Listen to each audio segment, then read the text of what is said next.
Hey guys, this is Eli, and welcome back to another episode of Eli's Kingdom. We are back here by our brand new windmill that we built in the last episode, and I think this thing came out so well. I'm really happy with this, and apparently you guys loved it as well. I got some amazing feedback in the last episode, and of course the time-lapse as well. You guys absolutely loved the time-lapse.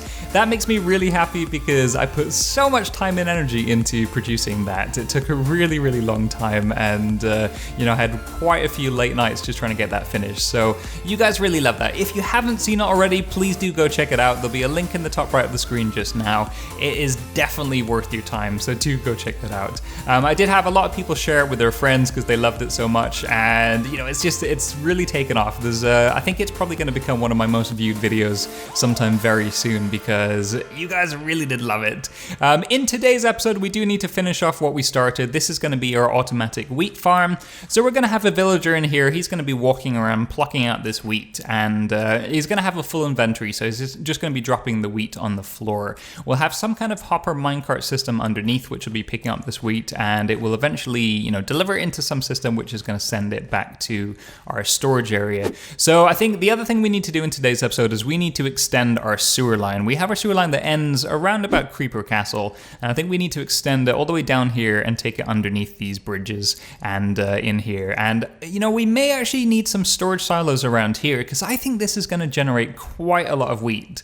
This is in the spawn chunk, so this is going to be loaded 24/7, and we're definitely not going to have enough room with just our single chest that we have in the Creeper Castle. We are probably going to build some storage silos inside the prison because of course this wheat needs, or some of it needs, to get sent to the prison so we can use it with trading with the villagers. So some will go there, but I think there's going to be so much of it we need to build something else. So maybe some kind of farmhouse storage silo around here might be really cool. That's a pretty cool idea. We could do like a nice farmhouse or something.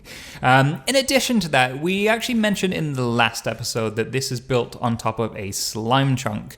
So way down at bedrock to, I can't even remember what it is, y = 40 or something, we could potentially build a slime farm in this area.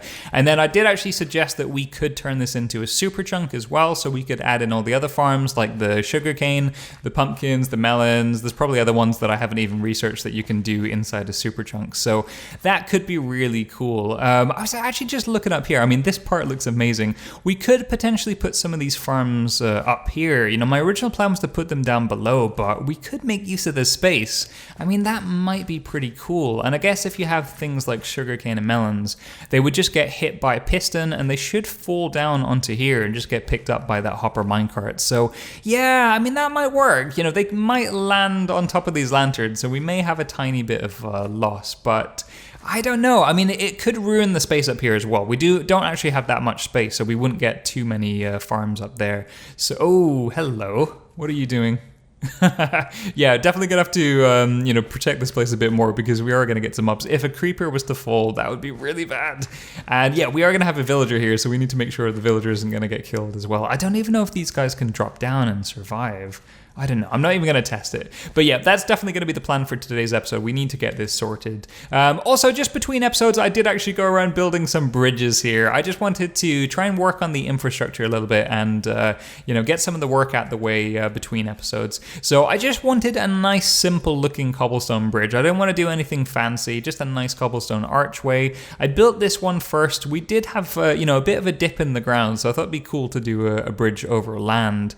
And I kind of like this simplicity design, so I ended up building a second one over the river. Let me know what you guys think, because it's a very basic design. It's obviously a lot simpler than our archway bridge that we have over there. But to be honest, we are going to have a couple bridges around the kingdom, and I didn't want these ones to overpower the other ones too much. We are going to have a pretty big bridge over here. I think for this one, it might be cool to do some kind of suspension bridge, so we'll have two big pillars on either side, and we can, I don't know how we'll do it first, but we'll have some kind of, cable that runs along.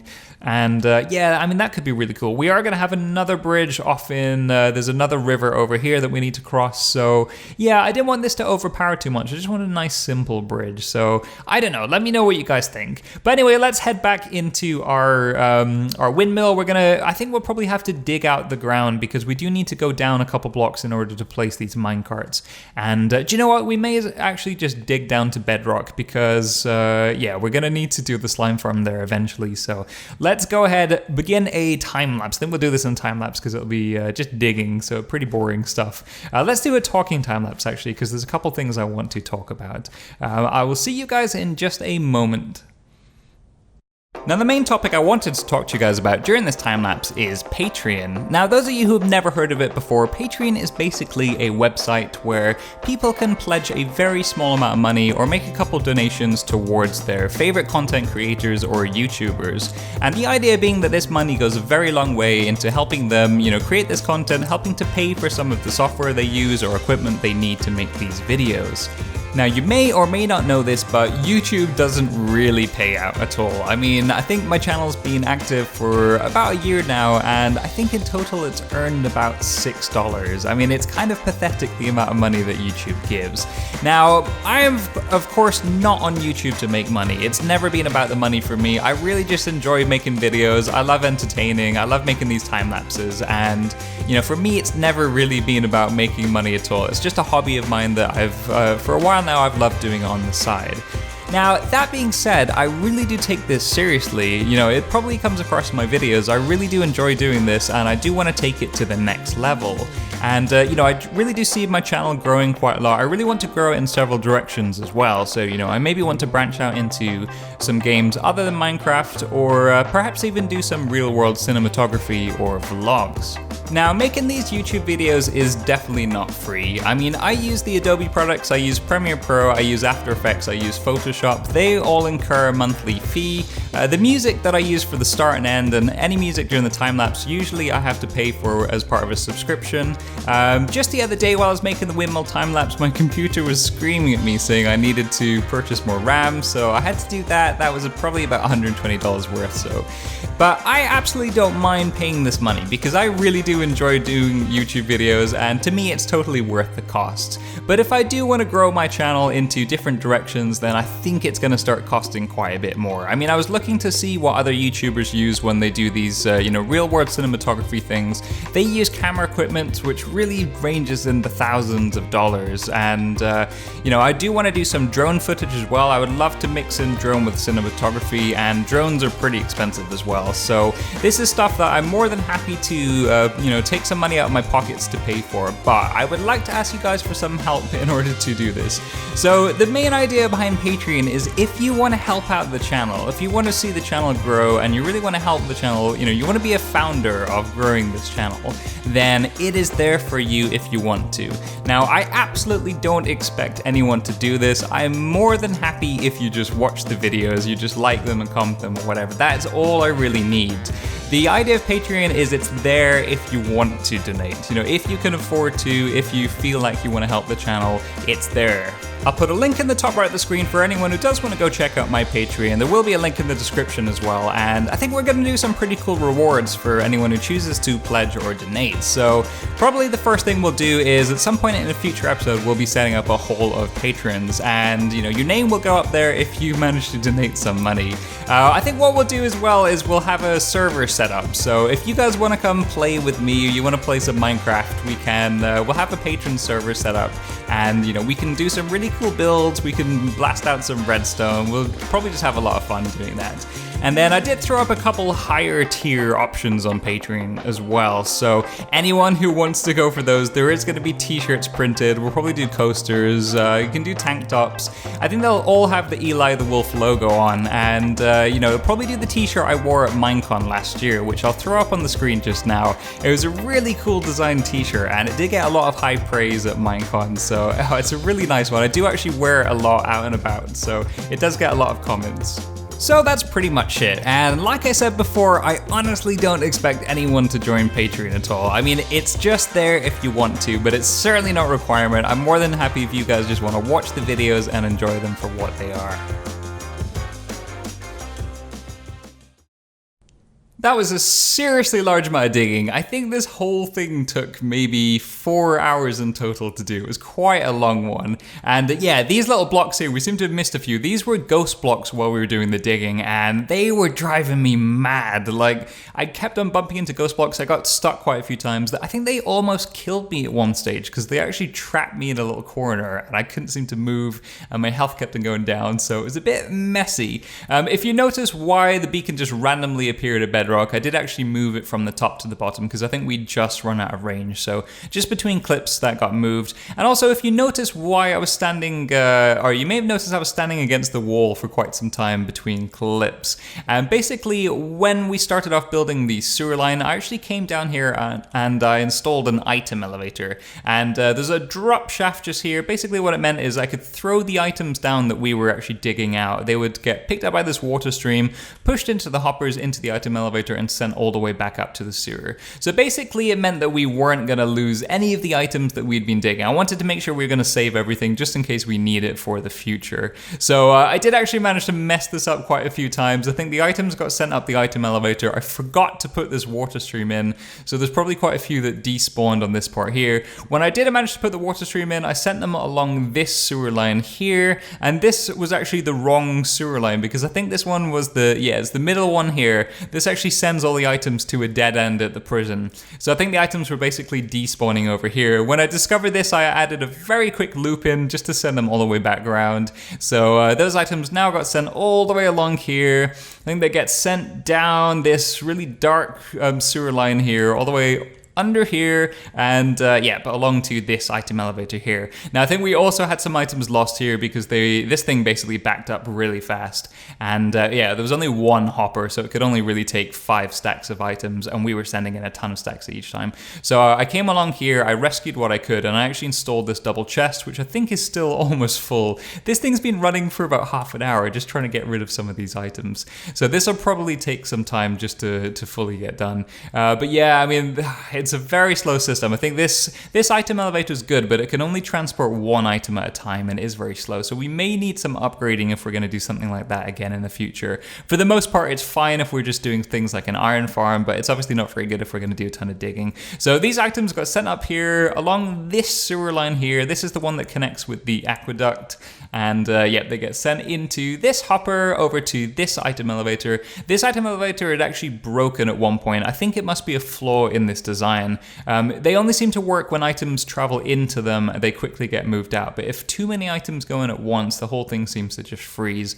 So we may need to replace this at some time with a different design because it's obviously not very efficient if this one seems to block up. But anyways, these items got sent up here into our sorting system. So they would get sorted into all the different chests or water streams.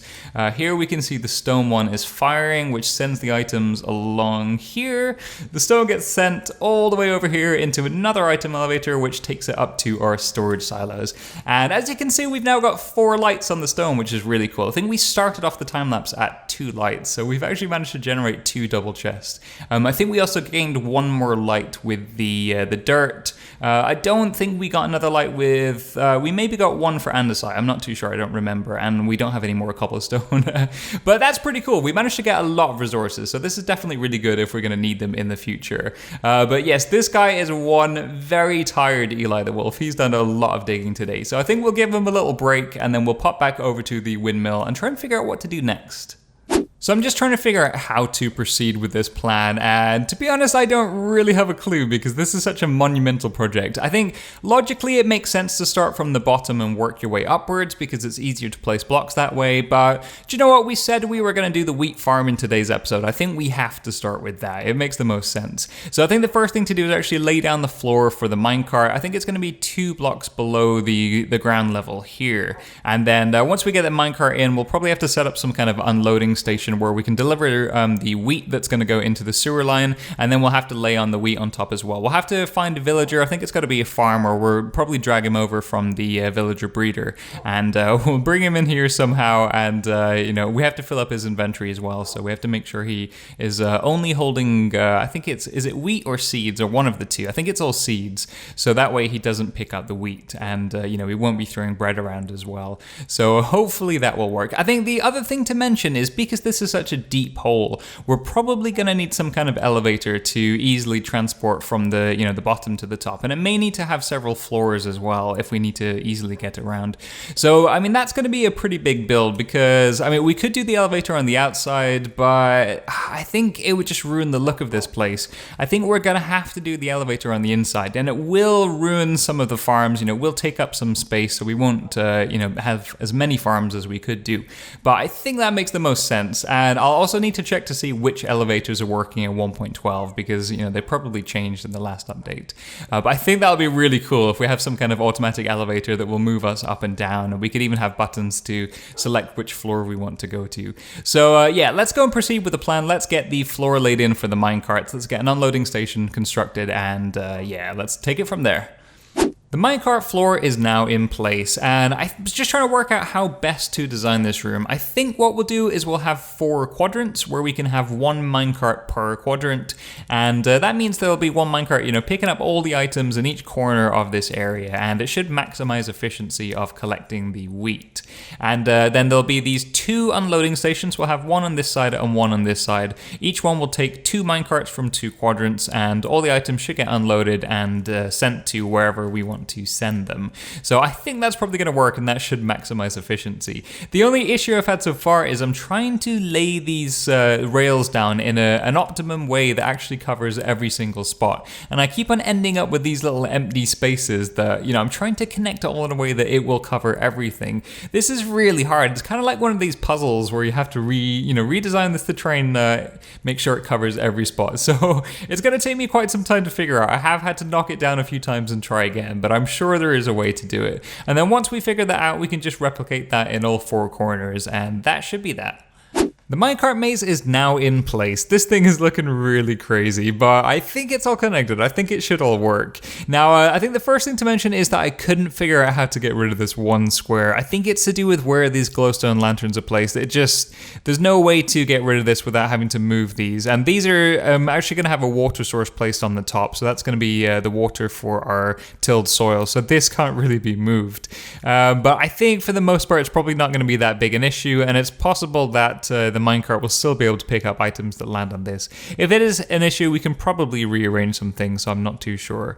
But yeah, it should be working fine. The second thing to point out is we now have a new door. So I've just put in a little piston door here. I think I'll probably keep the fence gate so that when we open the piston door, you know, we have a second gate in place, and that should just prevent the villager from doing a mad dash out when we open this. I think this is going to be a button press. I've just put the lever in for now just to keep this open, but it will be a button just to open and close it, and yeah, hopefully that should work with a villager. I think the final thing to mention is that the unloading stations are also in place, but I think this design is not working in 1.12. I mean, it could be the way that I've placed the hoppers, but the minecart just isn't hanging around here. I mean, we can do a little bit of a test. If I just place this down, I mean, this will probably take a while to do, but we'll just throw a bunch of items down for this to pick up. You'll see that when it does come back to the unloading station, it just doesn't seem to hang around. I mean, it's supposed to power up this comparator. Yeah, there we go. I think we get 1 item going through, and it just doesn't. I think that item is actually passing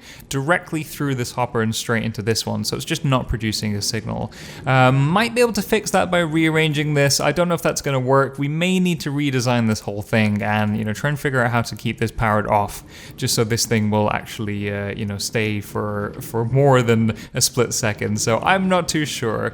But other than that, this system should be completely set up, and I think it's going to work really well. We do need this lighting here because apparently you can get spiders spawning on the rails. This is just going to be 1 block gap, so the soil is going to be on this level here, and I think if a spider spawns, it does actually stop the minecart completely dead, and that's obviously a very bad thing because you can't do any maintenance to this. You know, there's no crawling space to actually get through and fix any stuck minecarts. So, you know, when we put the soil in, that has to be it. That has to be everything working. I think for the most part it's going to be spawn proof except for this little bit in the center, which I think is a bit too dark. I'm trying to figure out if there's a way to solve that. I don't think there is. I don't know. Hopefully it will be fine. I mean, I may have to eat my own words if a spider spawns there, but hopefully it should be fine. So I think the next step is to place all of the soil in. We'll get some more minecarts in as well, and yeah, we'll till the soil, plant some seeds, and hopefully that should start growing pretty soon. I've just popped over to the prison, and yeah, we definitely have zombies in the system. I think this is probably why our villagers have been getting killed. I don't know how this guy managed to get in, but this is definitely... Oh, no, no, no, no, no, no! All of the wheat is now completely planted, and I think the final stage is to actually send over a villager so they can do some of the plucking of the wheat. So I've just gone and rewired our villager breeder a little bit to send some of these guys over here, and they seem to be having quite a fun time in there. But yeah, I think this might need to be something a bit more permanent, because this is the second time I've had to rebuild this just so we can move villagers around the kingdom. And, you know, maybe something a bit more permanent would be better, because, you know, it's kind of annoying having to build this rail path every single time and then demolish it and then rebuild it. So maybe we could do something underground or something where, you know, a nice network of rails where we can move villagers around if we need to. But the plan is we need to get a brown coat villager, so I think I'm just going to basically stand here. Oh, there we go. First time. This guy should get sent all the way over to the windmill. So let's head over there, grab this guy, and try and push him in. Right. Let's see if this works. No. Go back. Inside. Is this gonna work? All right. Go on, do some harvesting. Over here. Look. There's some wheat over here. Come here. Oh no.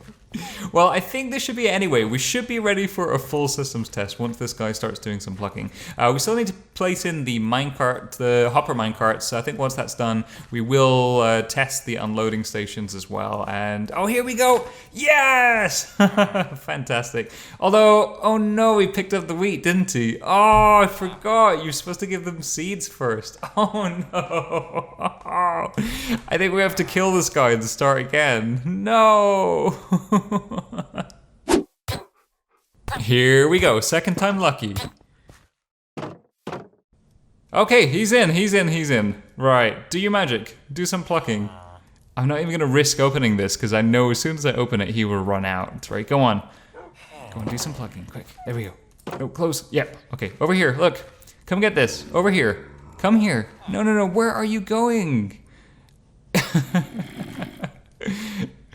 Oh no. Okay, so we may need to remove some of the wheat outside because for some reason this guy just seems to be completely fixed on everything that's down there. I don't know what's going on. I mean, the first guy was fine, he wandered over here, but I don't know what's going on. He just seems to be entranced in this direction, and maybe it's this guy. Maybe he wants to join in with that guy. Oh, here we go. Yes! And I just broke that piece. Okay. So I think that's that working now. All we need to do is put the minecarts in, and I mean, hopefully that should be it. We can probably just do a little test here. If I just put that down there, we should see this get picked up in a second. Come on, please work. Please work. Come on. Is it gonna take it? Yes! Fantastic. Okay. So yeah, we technically still need to fix this, but other than that, this should be a completely working system. So we now finally have a fully automatic wheat farm, and oh, so happy that it's finally done. Alright, he seems to be a little bit more active now. He seems to be doing his job pretty well, and it's actually looking really cool because by the time he replaces the wheat that he's plucked, I think new stuff has already grown back, so hopefully he can just do a continuous circuit of this room. And I'm actually really looking forward to the numbers to see just how much wheat this farm actually produces, because I think it's going to be quite a lot when it's all set up. The one thing I will say is I think the noise of the minecarts is going to drive me mad. I mean, it's already been a couple minutes and it's already irritating me pretty massively. So what we can probably do is we can just set up a timer. I think the wheat takes about 5 minutes to despawn, so as long as we launch the minecarts maybe once every 3 to 4 minutes, then it should be long enough to pick up all the wheat, make sure nothing has despawned at that time, and hopefully minimize the irritation. Well, unfortunately, that is all for this episode, and just before we finish, I did promise that we would take care of all the construction materials for the windmill, so I have actually spent some time between episodes just gathering all these resources, trying to get everything in these chests, and for the most part, I think I got everything. I maybe did miss out one or two things. I tried to put in more than was needed, though, so hopefully we managed to get everything, and I did promise we would take care of this, so I think what we'll do is we'll just set up a nice bit of TNT around this guy. I'm going to definitely detonate it with redstone. So, I mean, I presume this will detonate it. I haven't actually tested this for a long time. It's been a while since I've done TNT with redstone. So let's stand a nice safe distance away. Let's put down a pressure plate. And here we go. Well, thank you so much for watching, guys. I really do hope you enjoyed this episode. If you did, please consider hitting that like button. And if you haven't already, please do subscribe. I've been Eli. Thanks for watching.